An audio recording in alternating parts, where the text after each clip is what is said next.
महाराष्ट्र संस्कृती बचाव मोर्चा निलेश लंके यांचा गोपीचंद पडळकरांना इशारा। दम असेल तर पोलीस संरक्षण सोडून मैदानात या, मग बघू, एक तर तुम्ही राहाल नाही तर आम्ही राहू। बालिश धंदे बंद करा। खालच्या पातळीवर टीका करणाऱ्या वाचाव्यारीला आणि त्यांच्या पाठिंबा देणाऱ्याला धडा शिकवावा लागेल, असा इशारा खासदार निलेश लंके यांनी दिला। सांगलीत आयोजित करण्यात आलेल्या महाराष्ट्र संस्कृती बचाव मोर्चा प्रसंगी ते बोलत होते।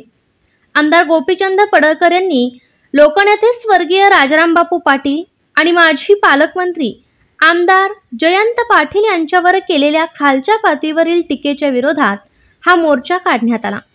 सांगलीतील पुष्पराव चौक येथून या निषेध मोर्चाला सुरुवात झाली आणि तो राजारामबापू पाटील यांच्या पुतळ्यापर्यंत काढण्यात आला। तेथे सभेचे आयोजन करण्यात आले।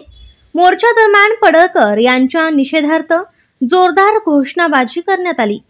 या मोर्चात राष्ट्रवादी काँग्रेस, शरद पवार गट आणि महाआघाडीतील अनेक नेते, खासदार, आमदार सहभागी झाले होते।